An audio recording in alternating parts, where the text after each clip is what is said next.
City cable news కి స్వాగతం.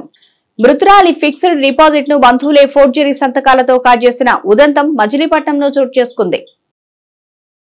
మృతురాలి fixed deposit ను బంధువులే ఫోర్జరీ సంతకాలతో కాజేసిన ఉదంతం మచిలీపట్నంలో చోటు చేసుకుంది. గొడుగుపేటకు చెందిన వేమూరి లక్ష్మీ తులసి స్టేట్ బ్యాంక్ బజార్ బ్రాంచ్ లో 54 లక్షల రూపాయలు ఫిక్స్డ్ డిపాజిట్ చేసింది. ఈ డిపాజిట్ కు ఆస్ట్రేలియాలో ఉంటున్న తన సోదరి రామసుందరిని నామినీగా పేర్కొంది. గత డిసెంబర్లో వృద్ధాప్యం, అనారోగ్య కారణాలతో లక్ష్మీ తులసి మృతి చెందింది. ఈ ఫిక్స్డ్ డిపాజిట్ పై కన్నేసిన మృతురాలు మరో సోదరి కుమార్తె కాత్యాయని సదరు ఫిక్స్డ్ డిపాజిట్ కు తనే నామినీ అని పేర్కొంటూ రామసుందరి గుర్తింపు కార్డులు సృష్టించి సంతకాలు ఫోర్జరీ చేసి ఫిక్స్డ్ డిపాజిట్ లోని 54 లక్షల రూపాయలు డ్రా చేసుకుంది. ఇదిలా ఉండగా గత నెలలో మృతురాలి అసలు నామినీ రమాసుందరి ఎస్బీఐకి వెళ్లి ఎఫ్డీలో సొమ్ము డ్రా చేసేందుకు వెళ్లగా అసలు విషయం బయటకు వచ్చింది. దీంతో నాలి ఖర్చుకున్న ఎస్బీఐ చీఫ్ మేనేజర్ ఇచ్చిన ఫిర్యాదు మేరకు కేసు దర్యాప్తు చేస్తున్నట్లు ఆర్పేట సీఐ యేసుబాబు తెలిపారు. ఫోర్జరీ సంతకాలతో 54 లక్షల రూపాయల డిపాజిట్ డ్రా చేసిన కాత్యాయని, ఆమె కుమారుడు ఫణీంద్ర, వీరికి సహకరించిన కట్టా దుర్గా, వేణు, మహేష్, దుర్గారావులపై చీటింగ్ కేసు నమోదు చేశామన్నారు. నమస్తే అండి, నా పేరు యేసుబాబు. నేను ఆర్పేట సీఐగా వర్క్ చేస్తున్నాను. మా పిఎస్ పరిధిలో గల రామాయణపేటలో ఉన్న బజార్ బ్రాంచ్ సంబంధించిన చీఫ్ మేనేజర్ గారు రమణారావు గారు ఇచ్చిన చీటింగ్ కేసు అండ్ ఫోర్జరీ మీద ఒక కేసు నమోదు చేయడం జరిగింది. దీంట్లో కేసు ఫ్యాక్ట్స్ ఏంటంటే, దీంట్లో ఒక వేమూరి లక్ష్మీ తులసి అనే ఆవిడ డిసెంబర్లో చనిపోయింది. ఆమె చనిపోకముందు ఎఫ్డీలు చేసుకుంది కొంత 14 FDs, nearly approximately 54 lakhs amount. ఆ ఎఫ్డీస్ నామినీగా వాళ్ళ చిన్న సిస్టర్ని పాతూరి రమాసుందరి గారి పేరు పెట్టింది.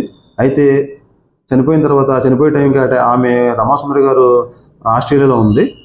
ఇక్కడ వీళ్ళ ఎవరైతే డిసీజ్డ్ ఉందో లక్ష్మీ తులసి గారి యొక్క పెద్ద సిస్టరు జ్ఞాన ప్రసూనాంబ, వాళ్ళ యొక్క డాటరు ఉమా కాత్యాయని, ఆమె గుంటూరులో ఉంటుంది. ఆమె వాళ్ళ కొడుకు ఫణీంద్ర గుంటూరులో ఉంటుంది. ఈమె నేనే పాతూరి రమాసుందరిని అని ఒక ఆధార్ కార్డుని మార్ఫింగ్ చేసి ఫోర్జరీ చేసి ఫోటో ఈమెది పెట్టి బ్యాంకులో సబ్మిట్ చేస్తే వాళ్ళు ఆధార్ కార్డ్ బేస్ మీద ప్రాసెస్ చేసి ఫైల్ ప్రాసెస్ చేసి శాంక్షన్ చేయడం జరిగింది.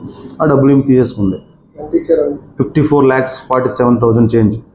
అయితే దీంట్లో లోకల్గా కట్టా దుర్గా, మహేష్ అనే ఇద్దరు మెయిన్గా సపోర్ట్ చేశారు. మరి వాళ్ళకు కూడా షేర్ ఉంది దాంట్లో. చేసిన తర్వాత ఎవరైతే ఒక ఇద్దరు వేణు, దుర్గారావు అనేవాళ్ళు ఆ పిటిషన్లో అప్లికేషన్లో ఈ దుర్గా అన్నవాడు విట్నెస్ సైన్ చేయించారు. అందువల్ల వాళ్ళ పేర్లు కూడా పెట్టి బ్యాంక్ అథారిటీ 6 members మీద కంప్లైంట్ ఇవ్వడం జరిగింది. దాని మీద కేసు రిజిస్టర్ చేసాం. ఇన్వెస్టిగేషన్ జరుగుతుందండి.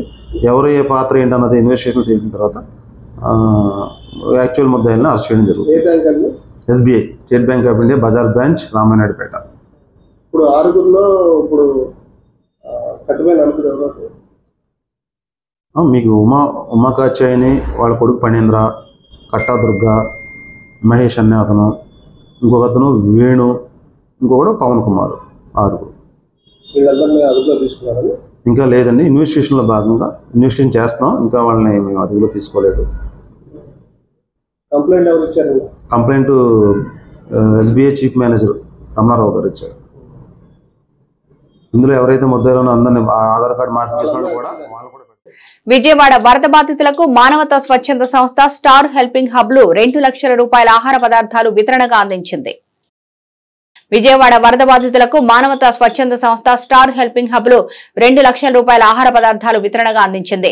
బ్రెడ్లు, పళ్లు, టెట్రా పాల ప్యాకెట్లు, వాటర్ బాటిల్స్ తదితరమైన 2 లక్షల రూపాయల విలువ గల ఆహార పదార్థాలు వరద బాధితులకు పంపిణీ చేసేందుకు విజయవాడకు వాహనాల్లో తరలించారు. ఈ వాహనాలను టీడీపీ సీనియర్ నాయకుడు గొర్రెపాటి గోపిచంద్ జెండా ఊపి ప్రారంభించారు. ఈ కార్యక్రమంలో పంతం గజేంద్రరావు, శ్రీరామ్, అయ్యప్ప స్వామి, కుక్కల సత్యనారాయణ, పివి ఫణికుమార్, ముదిగొండ శాస్త్రి తదితరులు పాల్గొన్నారు. మన జిల్లా, ఉమ్మడి జిల్లా విజయవాడ గత 50 సంవత్సరాలుగా ఎప్పుడూ చవి చూడనటువంటి పరిస్థితి ఈ రోజున దాపురించింది. దాదాపు 4 లక్షల నుంచి 6 లక్షల మంది ఈ ఉధృతిలో మరి నిరాశ్రయులయ్యారు.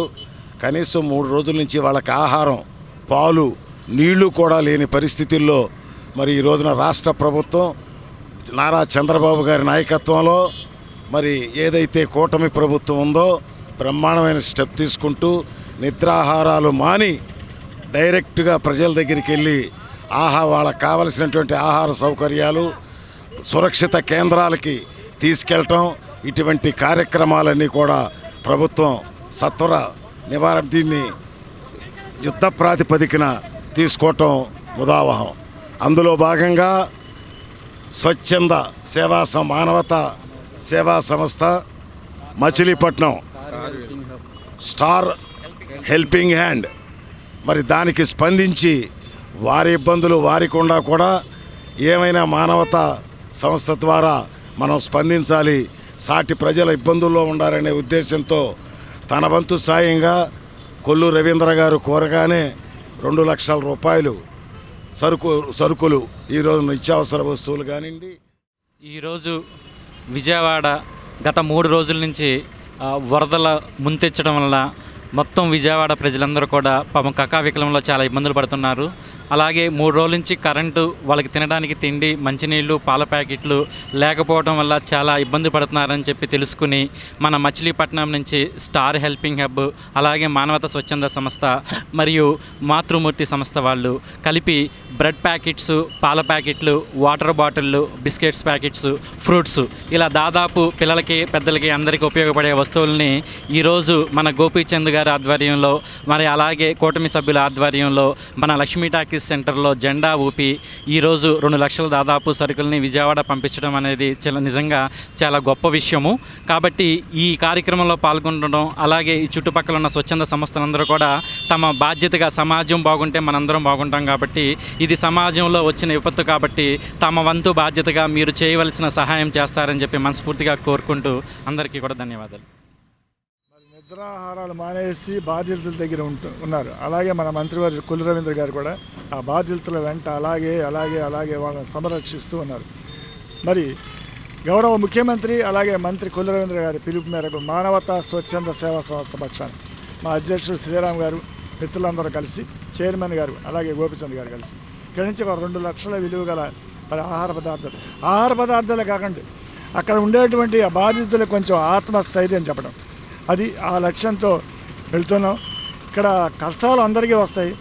దాదాపు మా సంస్థ అధ్యక్షులు మరి శ్రీరామ్ గారు 1,80,00,000 విలువ గల రీల్స్ అయితేనేమి, పేపర్ అయితేనేమి, ప్రింటింగ్ ప్రెస్ అయితేనేమి మరి నష్టపోయినప్పటికీ కూడా వారిని అడగంగానే వెంటనే మంత్రివర్యులు ఇచ్చినటువంటి పిలుపు మేరకు స్పందించి ఈ సేవా కార్యక్రమాన్ని అందరూ ప్రతి ఒక్కరూ కేవలం విజయవాడే కాకుండా అవినిగడ్డ, దివిసీమ కూడా ప్రాంతాల్లో ఉండేటువంటి బాధ్యతలు కూడా అందరూ ఆదుకోవాలని సందర్భంగా 1977 మరి ఉప్పెన్లో మళ్ళీ మన మచిలీపట్నం ప్రజలు మరి దాతలు ఆదుకున్నారు. అదేవిధంగా ప్రతి ఒక్కరూ దాతలు ఆదుకోవాలని సందర్భంగా పెరుగుతున్న నిత్యావసరాల ధరలకు వ్యతిరేకంగా ఈ నెల 6వ తేదీన ధనా చౌక్ వద్ద ధర్నా నిర్వహిస్తున్నట్లు సిపిఐ నాయకులు తెలిపారు. పెరుగుతున్న నిత్యావసరాల ధరలకు వ్యతిరేకంగా ఈ నెల 6వ తేదీన ధర్నా చౌక్ వద్ద ధర్నా నిర్వహిస్తున్నట్లు సిపిఐ నాయకులు తెలిపారు. పెరుగుతున్న నిత్యావసరాలు, పెట్రోల్, డీజిల్ ధరలను నిరసిస్తూ ఈ నెల 6వ తేదీన కలెక్టరేట్ సమీపంలోని ధర్నా చౌక్ వద్ద ధర్నాను విజయవంతం చేయాలని సిపిఐ నాయకులు మొదిమూడి రామారావు, లింగం ఫిలిప్లు కోరారు. పార్టీ కార్యాలయంలో మీడియాతో వారు మాట్లాడుతూ నానాటికి పెరుగుతున్న నిత్యావసరాల ధరల వల్ల సామాన్య ప్రజలు తీవ్ర ఇబ్బందులకు గురవుతున్నారు. నిత్యావసరాలు, పెట్రోల్, డీజిల్ ధరల నియంత్రణకు పాలకులు తక్షణ చర్యలు తీసుకోవాలని వారు డిమాండ్ చేశారు. జాతీయ సమితి తీసుకున్న నిర్ణయంలో భాగంగా ఈ నెల 1వ తారీఖు నుంచి 6వ తారీఖు వరకు కూడా ఈ పెరిగినటువంటి నిత్యావసర వస్తువుల ధరలు తగ్గించాలని, అలాగే ప్రజా పంపిణీ వ్యవస్థని పటిష్టపరచాలని చెప్పి అర్హులైన వారందరూ కూడా రేషన్ కార్డులు ఇవ్వాలని, పెట్రోల్, డీజిల్ ధరలు తగ్గించాలని చెప్పి మరి ఇచ్చిన పిలుపులో భాగంగా ఈ రోజున కృష్ణా జిల్లా మచిలీపట్నంలో శ్రీ మోదుమూడి శ్రీహరిరావు గారి భవనంలో సిపిఐ ఆఫీసులో ఈ యొక్క గోడ పత్రికను అలాగే కరపత్రాన్ని కూడా మరి నియోజకవర్గం తరపున, కమిటీ తరపున విడుదల చేస్తూ ఉన్నాము. ఈ మోదీ గారు బీజేపీ ప్రభుత్వం కేంద్రంలో వచ్చిన 10 సంవత్సరాలు, వీళ్ళు వచ్చిన మొదట్లో మరి ఈ యొక్క గ్యాస్ ధర 400 రూపాయలు ఉన్నది, ఈ రోజున 950 రూపాయలు గ్యాస్ ధర పెరిగింది. అలాగే పెట్రోలు 60 రూపాయలు ఉన్నటువంటిది 110 రూపాయలు, డీజిల్ 100 రూపాయలు పెరిగింది. వచ్చి మరి ఈ యొక్క ధరల్ని నియంత్రించకుండా ఇష్టానుసారంగా పెంచేసి మరి పేదరికాన్ని నిర్మూలన చేస్తాం, సంవత్సరానికి 2 కోట్ల ఉద్యోగాలు ఇస్తామని రకరకాలుగా ఈ హామీలు ఇచ్చినటువంటి ఈ 10 సంవత్సరాల పాలనలో మరి చూస్తేనేమో 3 నల్ల చట్టాలు తెచ్చి ఆ వ్యవసాయాన్ని కూడా ప్రైవేటీకరణ చేయడానికి చూశాడు ఈ మోదీ. వాళ్ళకి కూడా ఉన్నటువంటి సంపద రెట్టింపు అవుద్దని కూడా చెప్పి కళ్ళబులి దాన్ని వాళ్ళు పోరాడి 13 మాసాలుగా దాన్ని తిప్పికొట్టడం జరిగింది. అదేవిధంగా మరి నిత్యావసర వస్తువులు ధరలు కనీసం నియంత్రించకుండా ఇష్టానుసారంగా ధరలు ఆకాశానికి అంటేటట్టుగా మరి పెంచుకుంటూ పోతా ఉంది. కేంద్ర రాష్ట్ర ప్రభుత్వాలు మనకి నిమ్మకు నీరెట్టినట్టుగా. ప్రజా పంపిణీ వ్యవస్థను పటిష్టపరచాలని, అర్హులైన వారందరికీ రేషన్ కార్డులు ఇవ్వాలని, పెట్రోల్ డీజిల్ ధరలు తగ్గించాలని దేశవ్యాప్తంగా భారత కమ్యూనిస్టు పార్టీ ఆధ్వర్యంలో ఈ నెల 1వ తేదీ నుంచి 6వ తేదీ వరకు గ్రామాన పేటల్లో ప్రచారం చేసి 6వ తారీఖున కలెక్టర్ కార్యాలయాల ముందు, మండల కార్యాలయాల ముందు నిరసన తెలియజేయాలని చెప్పి దేశవ్యాప్తంగా జాతీయ సమితి పిలిపివ్వటం జరిగింది. అందులో భాగంగానే ఇవాళ ఈ రోజున ఇక్కడ ఈ గోడ పత్రికను విడుదల చేయటం జరిగింది. ప్రధానంగా నిత్యావసర సరుకుల ధరలు విపరీతంగా పెరిగిపోతున్నాయి. పప్పులు, నూనె, బియ్యం మామూలు బియ్యం 60 రూపాయల వరకు ఉన్నది. అట్లాగే నూనె 160-150 రూపాయల వరకు కూడా ఉన్నది. అట్లాగే ఉల్లిపాయలు, కూరగాయలు వీటన్నిటి ఇవాళ రోజున నిత్యావసర ధరలు చూస్తే ఆకాశాన్ని తాగుతున్నాయి. పేదవాడు ఎప్పుడు పేదవాడిలాగానే మిగిలిపోతున్నాడు. రేట్లు చూస్తేనేమో మరింత పెరిగిపోయినాయి. ఉల్లి ధరలు కానీ, కాయగూరల ధరలు కానీ, పప్పు, ఉప్పు, బియ్యం ధరలు కానీ మొత్తం అన్నీ కూడా చాలా విపరీతంగా పెరిగిపోయినాయి. ఇవాళ రోజున పెట్రోల్ ధరలు పెంచేశారు, డీజిల్ ధరలు పెంచేశారు, గ్యాస్ ధరలు పెంచేశారు. ఇవాళ రోజున వలస వెళ్ళిపోయే పరిస్థితి వచ్చింది. ఈ వరద ముప్పులకి, వర్షాలకి అసలు పనులు లేక చాలా ఇబ్బందులు పడుతున్నారు ప్రజలు. ప్రభుత్వం తొందరగా ముందుకు వచ్చి సానుకూలంగా. నాగాలంక మండలం శ్రీరామ పాదక్షేత్రం పుష్కర్ ఘాట్ వద్ద మహిళలు ప్రత్యేక పూజలు జరిపారు. నాగాలంక మండలం శ్రీరామ పాదక్షేత్రం పుష్కర్ ఘాట్ వద్ద మహిళల ఆధ్వర్యంలో కృష్ణవేణి మాత తన ఉగ్రరూపాన్ని శాంతించుకోవాలంటూ వేద పండితుల మంత్రోచ్చారణ మధ్య ప్రత్యేక పూజ నిర్వహించారు. గాజులు, పసుపు, కుంకుమలతో పట్టు వస్త్రాలు సమర్పించి హారతులు సమర్పించారు. ఈ కార్యక్రమంలో జిల్లా తెలుగు మహిళా అధ్యక్షురాలు తలసిల స్వర్ణలత, పలువురు మహిళలు పాల్గొన్నారు.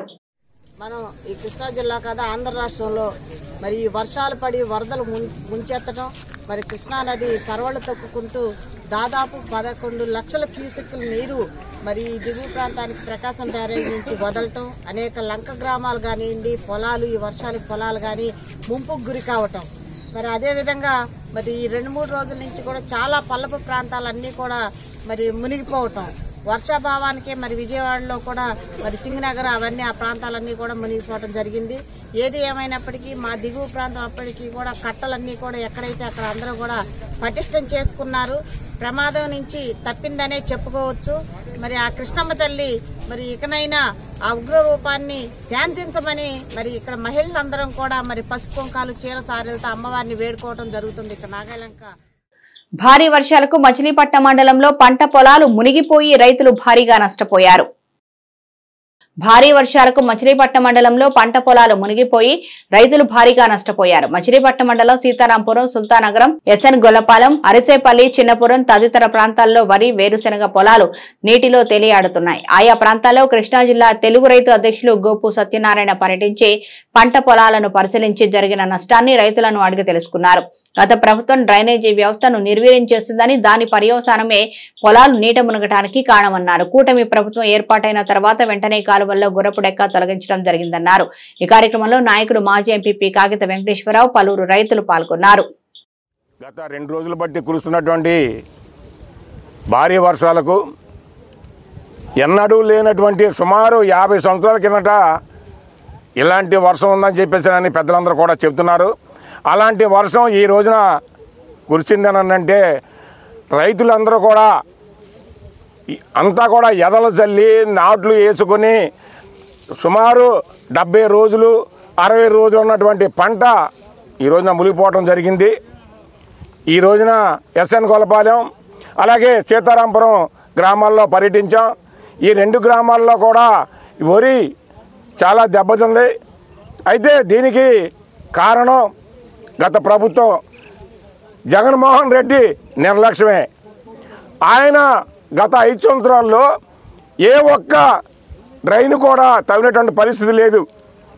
అలాగే పంట కాలం కూడా తగినటువంటి పరిస్థితి లేకపోతే మొన్న జూన్ 15వ తారీఖున చంద్రబాబు నాయుడు గారు ప్రమాణ స్వీకారం అయిన వెంటనే ముందు పంట కాలంలో తూడన్నా తీయండి అని చెప్పేసానని ఆ రోజున అడావిడిగా టెండర్లు పిలిచి ఇంతవరకు వాళ్ళు మామూలుగా నామినేటెడ్ మీద ఎవరు ఇష్టం వచ్చిన వాళ్ళు దోసుకునేటువంటి పరిస్థితి ఉండేది. ఈ రోజున చంద్రబాబు నాయుడు గారు అలా కాదు, టెండర్లు పిలవాలి, మనం కరెక్ట్గా వర్కులు జరగాలి అనే ఉద్దేశంతో ప్రతి పంట కాలం కూడా టెండర్లు వేసి తూడు తీయడానికి మాత్రమే వీలుంది కాబట్టి తీయించారు. పంట కాలంలో వచ్చి పొలాలన్నీ కూడా బాగున్నాయి అని చెప్పేసి అనేసరికి ఈ రోజున కారణంగా బందర్ మండలంలో ఉన్న దాదాపు అన్ని గ్రామాలు కూడా ముంపు బారిన పడి ఈ వరి పూర్తిగా నష్టం జరగడం జరిగింది. నిన్న ఈరోజు కూడా గ్రామాలన్నీ తిరగడం జరిగింది. ఈ రోజున మన ఎస్ఎన్ గొల్లపాలెం, సుల్తాన్ నగరం, అదేవిధంగా సీతారాంపురం గ్రామం రావడం జరిగింది. ఇక్కడికి వచ్చి చూస్తే పరిస్థితి చాలా అగమ్య గోచరంగా ఉంది.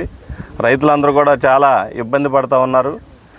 ఇందాక గోపిసత్యం గారు చెప్పినట్టు డ్రైన్స్ అన్నీ కూడా పొంగి పొరులుతూ ఉన్నాయి. వాటిని సరిగ్గా వాటిని తవ్వకపోవడం వల్ల, డ్రైన్స్ క్లీన్ చేయటం లేకపోవడం వల్ల ఈ రోజున ఈ దురవస్థ వచ్చిందని రైతులందరూ కూడా చెబుతూ ఉన్నారు. ఇవన్నీ కూడా మేము గౌరవ మంత్రి కుల రవీంద్ర గారి దృష్టికి తీసుకెళ్ళి వ్యవసాయ శాఖ వాళ్ళని కూడా ఇన్ టైంలో ఇప్పుడు ఈ క్రాప్ని కంప్లీట్ చేసి వీళ్ళకి ఇన్పుట్ సబ్సిడీ వచ్చే విధంగా రైతులకి కృషి చేయాలని మేము రవీంద్ర గారి దృష్టికి రైతుల ద్వారా చెప్పడం జరిగింది. తప్పకుండా ఇది రైతు ప్రభుత్వం. నారా చంద్రబాబు నాయుడు గారు గత 2 రోజులుగా ఈ తుఫాను మీద సమీక్ష చేసి రైతులకు కానీ ప్రజలకు కానీ ఏ విధమైన ఇబ్బంది కలగకుండా ఉండాలనే ఉద్దేశంతో ఆయన పనిచేస్తూ ఉన్నారు. తప్పకుండా వ్యవసాయ అధికారులు ప్రతి గ్రామానికి వచ్చి నష్టం జరిగిన ప్రతి ఎకరాన్ని కూడా గుర్తించి ఈ క్రాప్ చేసి ఇన్పుట్ సబ్సిడీ ఇస్తేనే ఈ రైతుకి నాగాయలంక వరద బాధితులకు రెడ్ క్రాస్ సభ్యులు అండగా నిలబడి సహాయ పునరావాస కార్యక్రమాలలో చేయూత అందిస్తున్నారు. గత 2 రోజులుగా కృష్ణానదిలో భారీగా వరద పోటెత్తడంతో ఎదురుముండి దీవుల్లోని గ్రామంలో వరద నీరు వచ్చి బాహ్య ప్రపంచానికి బంధాలు తెగిపోయాయి. గ్రామంలో నీరు, నిత్యావసరాలు లేక ఇబ్బంది పడుతున్న విషయం తెలుసుకున్న నాగాయలంక తహసీల్దార్ ఎం హరినాథ్ బాబు ప్రత్యేక పడవల ద్వారా కూరగాయలు దీవుల ప్రాంతాలకు తరలించి పునరావాస కేంద్రాలు ఏర్పాటు చేశారు. రెవెన్యూ సిబ్బందితో పాటు red cross chairman Bhogadi Shiva Vishnuvardhan ఆధ్వర్యంలో చెన్ను వెంకటేశ్వరరావు నేతృత్వంలో రెడ్ క్రాస్ బృందం నిరంతర సేవలు అందిస్తున్నారు. ఈ సందర్భంగా తహసీల్దార్ ఎం హరినాథ్ బాబు మాట్లాడుతూ వరద బాధితులకు సేవలు అందించడానికి ముందుకొచ్చిన red cross chairman Bhogadi Shiva Vishnuvardhan ఆధ్వర్యంలోని బృందానికి ధన్యవాదాలు తెలిపారు. అంతేకాకుండా శివ విష్ణువర్ధన్ బృందం రాత్రి సమయాల్లో కరకట్ట పటిష్టతను పరిశీలిస్తూ అధికారులను, ప్రజలను అప్రమత్తం చేస్తున్నారు. స్పెషల్ ఆఫీసర్గా అపాయింట్ చేశారండి కలెక్టర్ గారు. కృష్ణానదికి 11 లక్షల క్యూసెక్ల నుంచి వరద ఉధృతి ఉండటం వల్ల ఈ నాగాయలంక మండలంలోని ఏటిమొగ్గ దగ్గర నుంచి వెళ్ళే ఎదురు దిబ్బ, గొల్లల మంద, ఈ ఈల చెట్ల దిబ్బ, నాచుగుంట ఈ ప్రాంతాలన్నీ వరద నీటిలో మునిగిపోయాయండి. ఈ వరద నీటిలో మునిగిపోయిన ఈ గ్రామాలకు గాను ప్రస్తుతం మనము ప్రభుత్వం ద్వారా మంచినీటిని సరఫరా చేస్తున్నాము. అలాగే కూరగాయలను కూడా ఈరోజు మార్నింగ్ పంపించామండి. ఇంకో ½ అన్ అవర్లో ఈ గ్రామాలకు అన్నిటికీ కూరగాయలు రీచ్ అవుతాయి. ఒక 10-15 నిమిషాల్లో మంచినీరు కూడా అవైలబిలిటీలోకి ఉంటుందండి. ప్రస్తుతం వచ్చి మనకి వరద ఉధృతి 9 లక్షల క్యూసెక్ల పైన రన్ అవుతుంది కాబట్టి ప్రమాద గంటికల నుంచి మనం కొద్ది వరకు బయటపడ్డామని అనుకోవచ్చు. బట్ ఇదే ప్రమాద గంటికలు ఈ 9 లక్షల క్యూసెక్ల వాటర్తో ఉండడం వల్ల ఎక్కడైతే మనకి ఈ కట్టలు వీక్గా ఉన్నాయో అక్కడంతా మనం తీసుకోవాల్సిన చర్యలన్నీ తీసుకుంటున్నాం. ఎక్కడైతే వీక్గా ఉన్నాయో వాటన్నిటికీ ఇసుక సంచులను వేసి వాటన్నిటిని స్ట్రెంథెన్ చేసుకుంటున్నాం. వరద ప్రభావిత ప్రాంతాల్లో ముఖ్యంగా ఎదురుమండి దీవుల్లో ఏదైతే ఇబ్బందికర పరిస్థితుల్లో పంటి నిలిపివేయబడుతుందో ఆ ప్రాంతంలో ప్రజలందరూ కూడా అటు ఇటు రవాణా సౌకర్యం లేకపోవడం వల్ల భోజన సదుపయోగాలు కానీ ఏదైనా మంచినీటి అవసరాలు కానీ తెచ్చుకోలేని పరిస్థితుల్లో మన నాగాలంక రెవెన్యూ సిబ్బంది వారు వారందరికీ కూడా పునరావాస కేంద్రాల్లో భోజనాలు ఏర్పాటు చేయడం కానీ, మంచినీళ్లు కానీ అన్ని సౌకర్యాలు అందజేయడం జరిగినది. ఇదే తరుణంలో అక్కడ కార్యక్రమాలన్నీ నిర్వహించేందుకు ఆ సిబ్బందితో కలిసి మా రెడ్ క్రాస్ టీం వారు, చెన్ను వెంకటేశ్వరరావు గారు అండ్ యాక్టివ్ టీం అందరూ కూడా అక్కడ పనిచేయడం జరుగుతున్నది. కావున మిగతా వాళ్ళందరికీ కూడా జనానికి తెలియజేయమనగా ఈ 2 రోజులు కూడా అప్రమత్తంగా ఉండాలి అని చెప్పి రెడ్ క్రాస్ ద్వారా తెలియజేస్తున్నాం. ఎటువంటి సేవలకైనా మా రెడ్ క్రాస్ మీకు అందరికీ అందుబాటులో ఉంటుందని తెలియజేస్తున్నాం. నిన్న రాత్రి వరద ఉధృత ఉండటం మూలంగా కరగట్లు కొన్ని చోట్ల వీక్గా ఉన్న పరిస్థితుల్లో మా రెడ్ క్రాస్ టీం వారు కానీ సిబ్బంది, గవర్నమెంట్ సిబ్బంది అందరూ కూడా పర్యవేక్షణ చేస్తూ ఎక్కడైతే ఇబ్బందికర పరిస్థితులు ఉన్నాయో ప్రజలందరినీ మేల్కొల్పి అక్కడ వాళ్ళందరికీ కూడా విజయవాడలోని వరద బాధితులకు మోపిదేవి శ్రీ సుబ్రహ్మణ్యేశ్వర స్వామి దేవస్థానం భోజన ప్యాకెట్లు పంపిణీ వితరణగా అందించింది. మోపిదేవిలో శ్రీ వల్లి దేవసేన సమేత శ్రీ సుబ్రహ్మణ్యేశ్వర స్వామి ఆలయం తరపున విజయవాడలోని వరద బాధితులకు భోజనం ప్యాకెట్లను పంపిణీ చేశారు.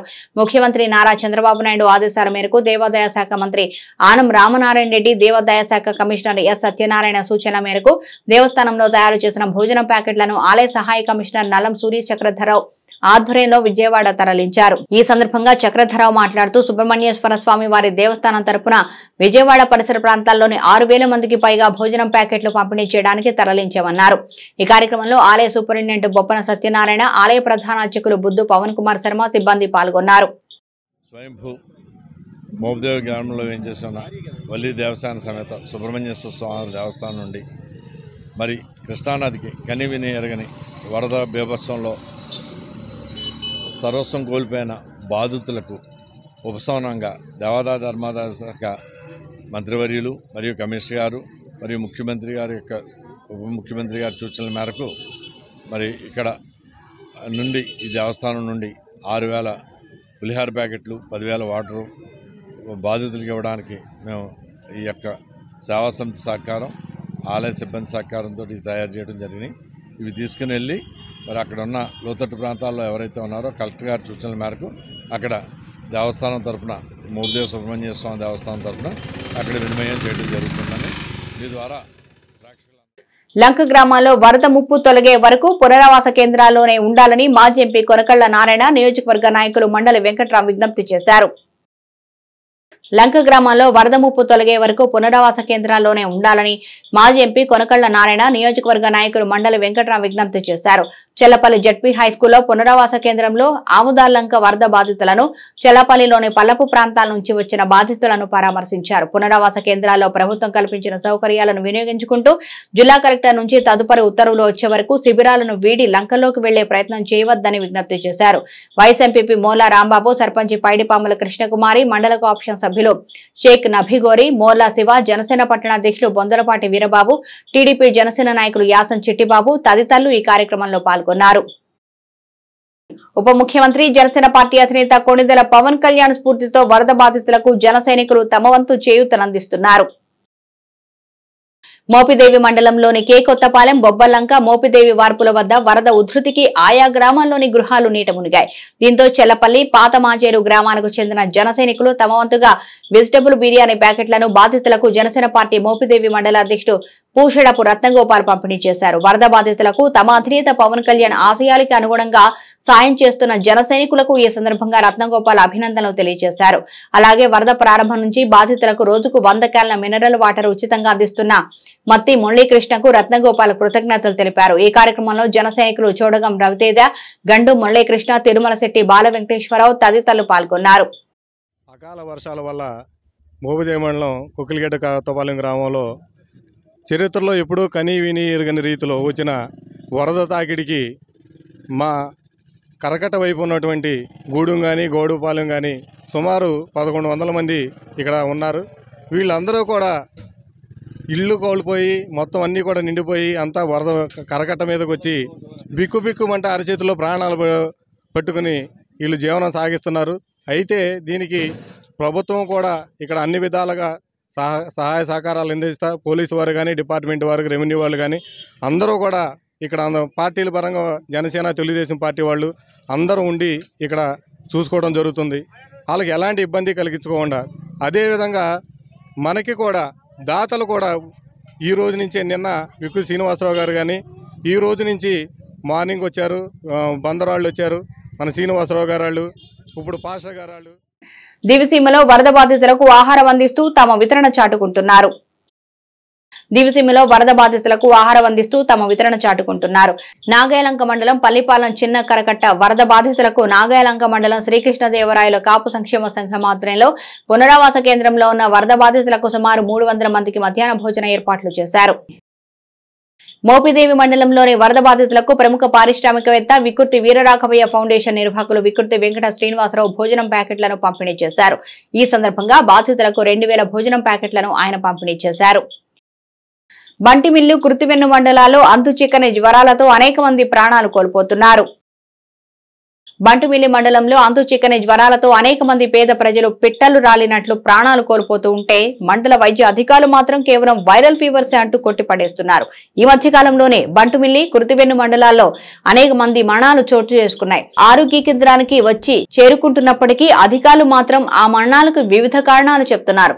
తాజాగా చిన్నపాండ్రాక ప్రభుత్వ ప్రాథమిక ఆరోగ్య కేంద్రంకు ఓ చిన్నారికి ప్లేట్లెట్స్ పడిపోయి శ్వాస అందడం లేదని తీసుకువెళ్లగా అప్పటికే ఆ చిన్నారికి పరిస్థితి విషమించిందని అక్కడి వైద్యులు చెప్పడంతో అంబులెన్స్ లో మచిలీపట్నం తరలిస్తుండగా మార్గ మధ్యలోనే ప్రాణాలు కోల్పోయింది. చిన్నపాండ్రాక ఆరోగ్య కేంద్రంలో ఇప్పుడున్న వైద్యులు బాగా వైద్యం చేస్తున్నారని పేరు రావడంతో చుట్టుపక్కల ప్రాంతాల్లో ప్రజలు చిన్నపాండ్రాక ప్రభుత్వ ప్రాథమిక ఆరోగ్య కేంద్రానికి వస్తూ ఉండడంతో ఈ ఆరోగ్య కేంద్రంలో మాత్రం సిబ్బంది కొరత కొట్టొచ్చినట్లు కనబడుతోంది. 3 షిఫ్ట్లలో స్టాఫ్ నర్సులు ఉన్నప్పటికీ ఈ వైరల్ ఫీవర్స్ వల్ల రోగుల సంఖ్య అధికంగా పెరగడంతో స్టాఫ్ నర్సులే పేషెంట్లు ఓపీ రాసుకోవడం, ఇంజెక్షన్లు ఇవ్వడం, సెలైన్ ఎక్కించడం వంటి పనులు ఒకరే చేసుకోవాల్సిన పరిస్థితి ఏర్పడింది. ఇక్కడ మందులిచ్చే ఫార్మాసిస్టు వారానికి 3 రోజులు మాత్రమే ఇక్కడ విధులు నిర్వహిస్తూ ఉండగా మిగతా రోజులు మచిలీపట్నం డిఎంహెచ్ఓ ఆఫీసులో విధులు నిర్వహించడంతో రోగులు తీవ్ర ఇబ్బందులు పడుతున్నారు. ఇప్పటికైనా జిల్లా అధికారులు మరియు డిఎంహెచ్ఓ వెంటనే స్పందించి తమ 24 గంటల ప్రభుత్వ ప్రాథమిక ఆరోగ్య కేంద్రానికి తగిన స్టాఫ్ ను కేటాయించవలసిందిగా ప్రజలు కోరుతున్నారు. చిన్నపాండ్రాక పిహెచ్సి 24/7 అని అన్నారు. సీజనరీ హాస్పిటల్ చేత 30 పడకల హాస్పిటల్ అన్నారు. ఎక్విప్మెంట్ కానీ ఇక్కడ నాన్న బాధలు పడుతున్నారు. స్టాఫ్ నర్సు ఒక మనిషి ఉందండి. పేషెంట్లకి ఓపీలే రాస్తుందా, ఇంజక్షన్లే చేస్తుందా, లేకపోతే వాళ్ళకి ఏదైనా ఇంజురీ ఉంటే హెల్త్ చేయాలని చేస్తుందా? ఒక మనిషి 50 నుంచి 60 మందికి చేయాలంటే ఎంత టైం పడుతుంది? ఒక్కొక్క మనిషికి వచ్చేసరికి 10 నిమిషాలు పడుతుంది. ఆ 10 నిమిషాల సమయంలో ఒక్కొక్కరికి 10 మందికి గంట సేపు పడుతుంటే కత్తిమా 50 నుంచి 70 మంది వస్తున్నారు. వాళ్ళకి ఎంత టైం పడుతుంది? వాళ్ళకి నీరసాలు వచ్చి నానా బాధలు పడిపోతున్నారు. మేము డిఎంహెచ్ఓ మేడం గారు కోరుకునేది ఏంటంటే ఓపీ రాయడానికి ఒక మనిషిని, ఇంజక్షన్లు చేయడానికి ఒక నర్సుని కేటాయించవలసిందిగా కోరుతున్నాము. గారి దృష్టికి వెళ్ళి ఎమ్మెల్యే గారి దృష్టి కూడా మేము తీసుకెళ్ళి దీన్ని తగు చర్యలు తీసుకోవాల్సిందిగా మేము కోరుతున్నాము. డెంగ్యూ ఫీవర్ ఉండటం వలన అదనపు బాధ్యతలు ఎంఎన్ఓలు కానీ ఇంకెవరికా ఇతరులకు కానీ అదనపు బాధ్యత అప్పచెప్పవలసిందిగా డిఎంహెచ్ఓ మేడం గారు. ఇక్కడ సరైన ఎక్విప్మెంట్స్ ఏమీ లేవండి. జనం చాలా మంది వెయిట్ చేయాల్సి వస్తుంది. డాక్టర్ గారు బాగా చూస్తున్నారండి. ఇక్కడ మేము ఆమె కోసమే వచ్చాము. డాక్టర్ గారు కూడా బాగా చూస్తున్నారు. ఒక పాప అన్యాయంగా మా కళ్ళ ముందు ఇదైపోయింది. ఆ బందరు వెళ్తుంటే పాపం తీసుకొచ్చారు, మళ్ళీ అంబులెన్స్లో తీసుకెళ్లారండి. చూసారండి, వాళ్ళ సాయి శక్తిలో ట్రీట్మెంట్ చేశారండి. మరి ఆ పాపకి ఏమైందో మాకు తెలియదండి.